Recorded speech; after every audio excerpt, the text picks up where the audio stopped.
दोस्तों आज एक कड़वी बात बताने जा रहा हूं। इमेजिन करो एक ऐसा देश जो वर्ल्ड सेकंड लार्जेस्ट प्रोड्यूसर है ऑफ शुगर, लेकिन अचानक वो बाहर से 10 लाख टन शुगर इंपोर्ट करने के ऑर्डर साइन कर देता है। क्यों? क्योंकि आपके घर में रखी हुई शक्कर 50 रुपए प्रति किलो से बढ़कर 70 रुपए किलो हो चुकी है और आने वाले दिनों में ये 90 रुपए प्रति किलो को भी पार कर सकती है, ऐसा विश्लेषकों का मानना है। लेकिन ट्विस्ट ये नहीं है कि फसल खराब हो गई है, ट्विस्ट यह है कि भारत के खेत गन्नों से भरे पड़े हैं। तो फिर आपकी दिवाली की मिठाई और सुबह की चाय अचानक कड़वी क्यों हो गई है? क्योंकि हमारे देश में एक अनसीन वॉर शुरू हो चुका है, फूड वर्सेस फ्यूल। लेकिन इसको ब्रेक डाउन करने से पहले ग्राउंड रियलिटी को समझते हैं।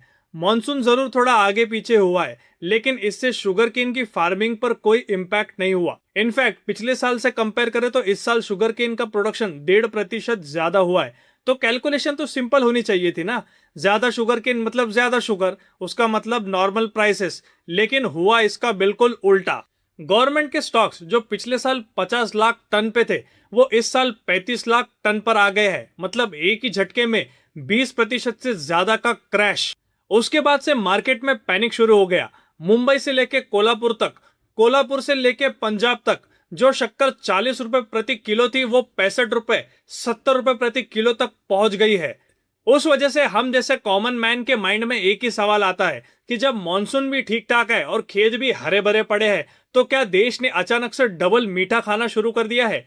ऐसा बिल्कुल नहीं है। हम डबल मीठा नहीं खा रहे, बट हम हमारी गाड़ियों को मीठा पिला रहे हैं। यहीं पे एंट्री होती है इंडिया की एम्बिशियस प्रोजेक्ट की, the E20 ethanol blending target. देखो, ऑन पेपर कैलकुलेशन बहुत सिंपल था। हम लाखों करोड़ों रुपए गवा देते हैं बाहर से क्रूड ऑयल इंपोर्ट करने के लिए, तो इसका सोल्यूशन ये निकला कि हम इथेनॉल ब्लेंड कर दे पेट्रोल में 20% तक, यानी ग्रीन एनर्जी, कार्बन कट और फॉरेन एक्सचेंज पर बचत होगी। सुनने में ये बहुत बड़ा मास्टर स्ट्रोक लग रहा था। देश में 500 से ज्यादा डिस्टिलरीज खड़ी कर दी गई।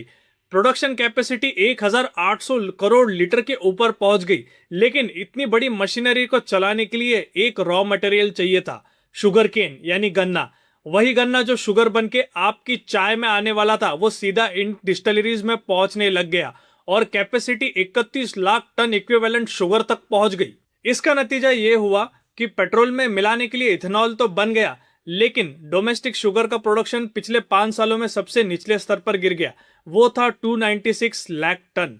हमने अनफॉर्चुनेटली एक ऐसी वॉर शुरू कर दी जहां हमारे कार के फ्यूल इंजन्स और हमारे डोमेस्टिक किचन के कंटेनर्स आमने सामने आकर खड़े हो गए। लेकिन दोस्तों, हम आगे बिना किसी पॉलिटिकल एजेंडा के इस पूरे मुद्दे के इकोनॉमिक एंगल और डेटा को एनालाइज करेंगे।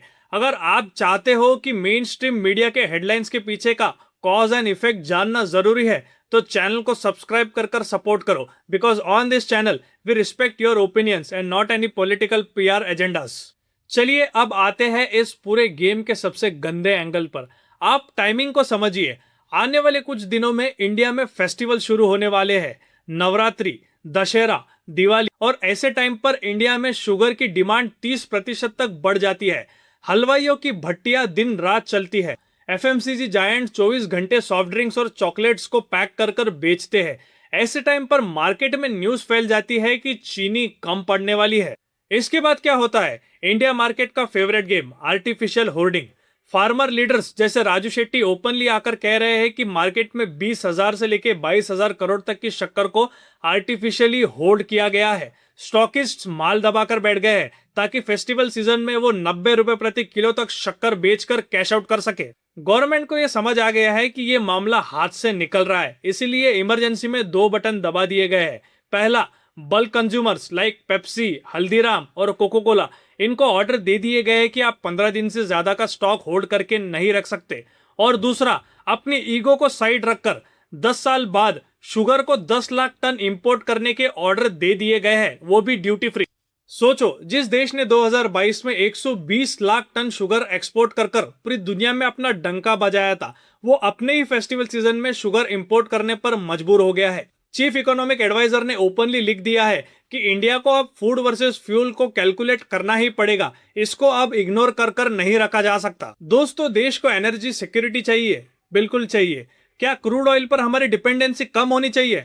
100% कम होनी चाहिए। लेकिन पेट्रोल पर 2 रुपए बचाने के पीछे अगर हम एक गरीब और मिडिल क्लास फैमिली के थाली में 50% बढ़ोतरी कर दे, वो भी मिठाई पर, तो क्या ये स्मार्ट इकोनॉमिक्स है या शॉर्ट साइटेड प्लानिंग? दोस्तों, आपको क्या लगता है? क्या E20 मैंडेट को शुगर स्टेबिलाईजेशन तक पॉज कर देना चाहिए या गवर्नमेंट को E20 पर पुनः विचार करना चाहिए?